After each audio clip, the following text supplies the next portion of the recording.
এই নিবন্ধন বাতিলের বিরুদ্ধে, কারণ এই সরকার সিভিল রাইটস প্রোটেক্ট করার জন্যই, গণতন্ত্র পুনরুদ্ধারের জন্য, মানুষের মত প্রকাশের স্বাধীনতার জন্যই গঠিত দায়িত্ব নিয়েছেন।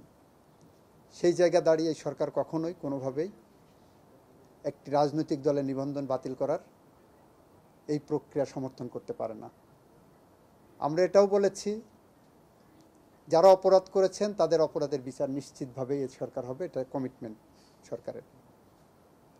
এরপরে আমরা বলেছি যে এই রিট পিটিশনটা যার বিরুদ্ধে করছেন, যার নিবন্ধন বাতিল করতে এসেছেন, তার নাম হলো বাংলাদেশ আওয়ামী লীগ। বাংলাদেশ আওয়ামী লীগকে এখানে বিবাদী করেননি। তা আপনি একজনকে শাস্তি দেবেন, তাকে আপনি বিবাদী করবেন না, নোটিশ দেবেন না, এটা হতে পারে না। আমি এটাও বলেছি। আমি বলেছি বাংলাদেশ আওয়ামী লীগকে নিষিদ্ধ করার দাবি করতে পারত বিএনপি বা অন্য রাজনৈতিক দলগুলো, যে পরিমাণ তারা সাফার করেছে বা প্রতিপক্ষ মনে করে।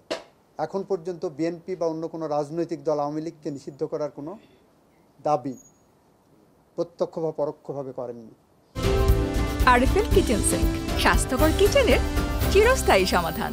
ফলে তারা চায় লেভেল প্লেইং ফিল্ড হোক, রাজনীতির মাঠে জনগণ যাকে গ্রহণ করে সেই রাজনীতি, রাস্তার রাজনীতি আপনি কেন আদালতে টেনে আনবেন? অতীতে এই আদালত পাবলিক ইন্টারেস্ট লিটিগেশনের নামে অনেক রকমভাবে মিসইউজ করেছেন আপনাদের 102 এর জুরিসডিকশন। আমরা চাই সেই মিসইউজটা বন্ধ হোক। আমাদের পক্ষ থেকে, রাষ্ট্রের পক্ষ থেকে আমাদের বক্তব্য খুব সুস্পষ্ট। আমরা কারো নাগরিক অধিকার, রাজনৈতিক অধিকার, সংগঠন করার অধিকার, কথা বলার অধিকার, আইনের আশ্রয় লাভের অধিকার, এটা আমরা হরণ করতে চাই না।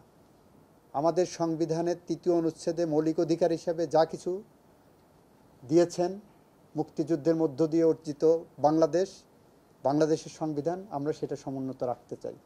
এটার অ্যাবিউজ, মিসইউজ কোনোটাই আমরা করতে চাই না।